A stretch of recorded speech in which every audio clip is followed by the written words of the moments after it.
May of 2019, Army veteran and experienced hiker Ronald Sanchez packed up and set out for what he thought would be an enjoyable and soul-fueling hiking trip through the Appalachian Trail.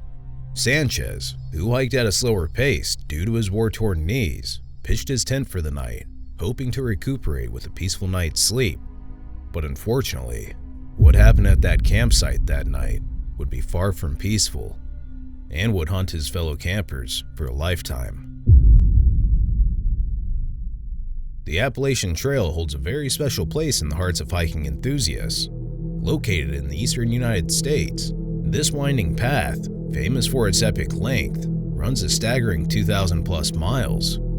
Over 2 million adventurers, from the curious day tripper to the seasoned-through hiker, step foot on this trail every year to explore the wild beauty it offers. The Appalachian Trail begins in Georgia and weaves its way north through 14 states, each one offering a completely unique picture of American life and landscape, and ends in the majestic wilderness of New Hampshire and Maine. The idea for the Appalachian Trail was born in 1921, a dream envisioned by those who understand the allure and importance of the great outdoors. It was officially completed in 1937 and is looked after by 31 trail clubs and various partnerships. Also, some big names are involved in its management. The National Park Service, the United States Forest Service, and the nonprofit Appalachian Trail Conservancy all play their part in preserving this natural treasure. The Appalachian Trail, unfortunately, has a dark side to its history. Since 1974, there have been 9 murders in the vicinity or on the trail itself. It also had 2 attempted murders, with some of these incidents involving serial killers. Pretty scary. However, these are rare occurrences in the trail's long history.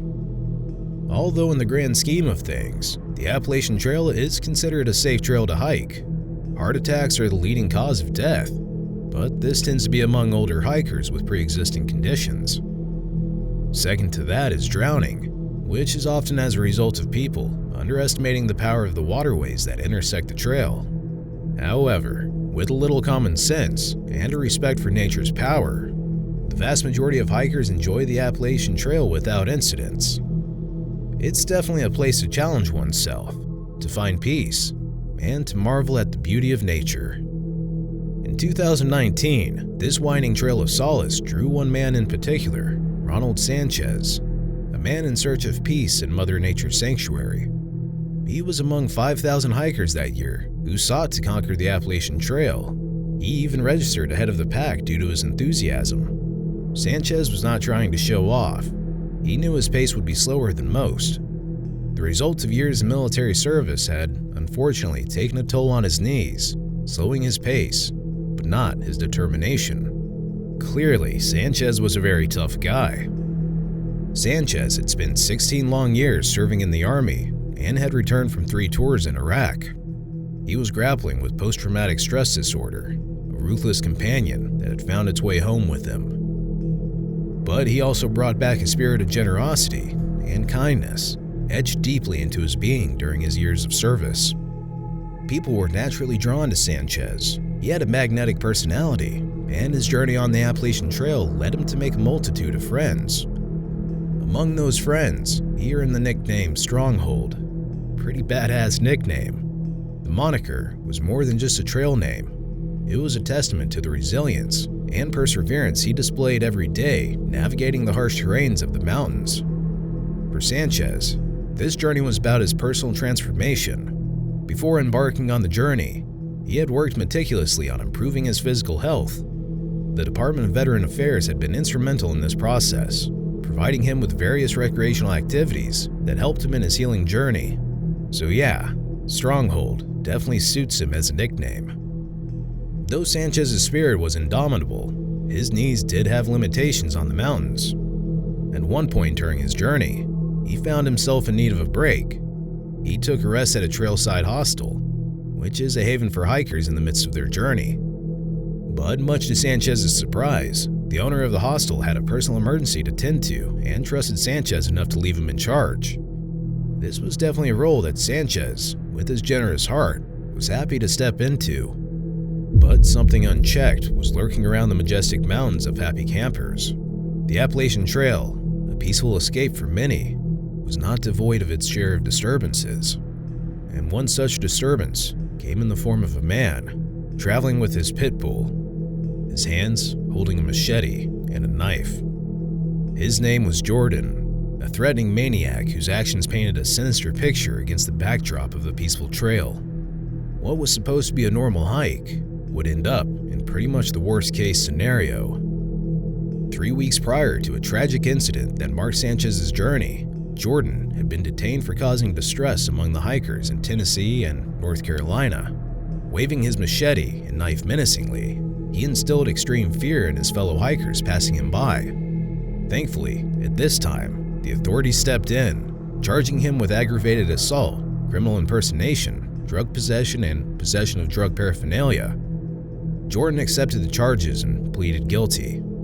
However, his admission led to nothing more than probation, and he was back on the trail in no time, waiting for his next set of victims.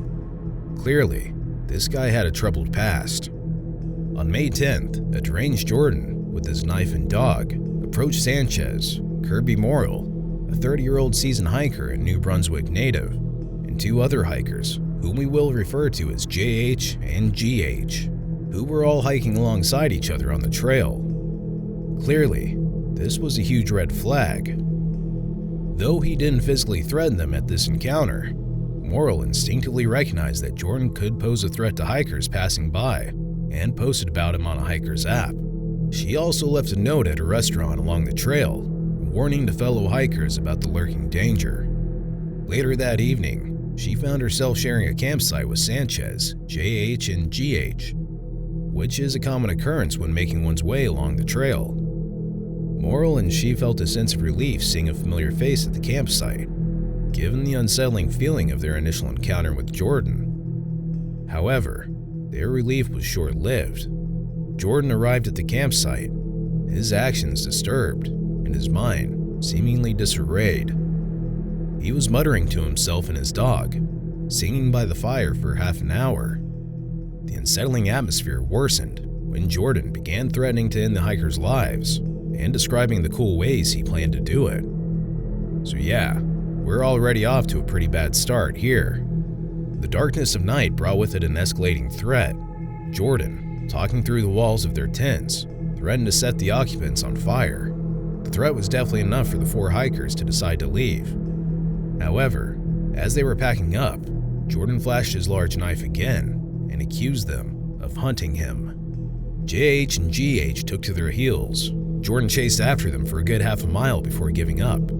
The duo, having escaped Jordan's clutches, immediately called 911. Meanwhile, back at the campsite, Sanchez and Morrill found themselves face to face with Jordan's menacing presence once again. Jordan was relentless. He continued harassing Morrill and Sanchez.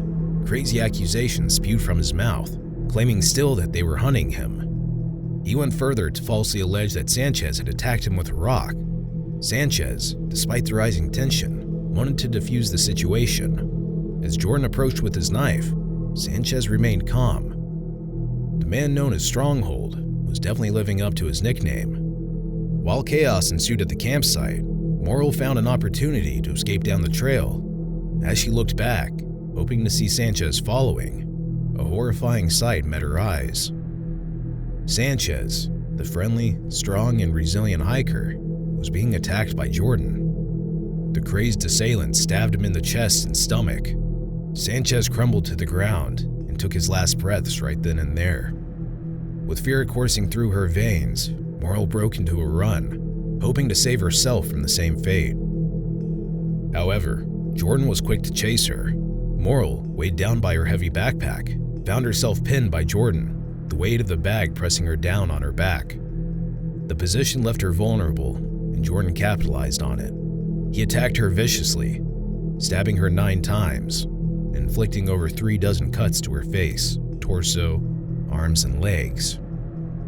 In a bid to save her life, Morrill played dead. She held her breath and remained as still as she could, hoping to trick Jordan into thinking he had succeeded. It seemed to work, as Jordan eventually stopped and got off her. He stood over Morrill for a seemingly endless moment before he moved away towards his dog. Basically, the most terrifying thing in the world. Bloodied and injured, Morrill was definitely in no state to assess the extent of her injuries. Powered by adrenaline and the need to survive, she moved southwards on the trail towards a campsite in Smith County.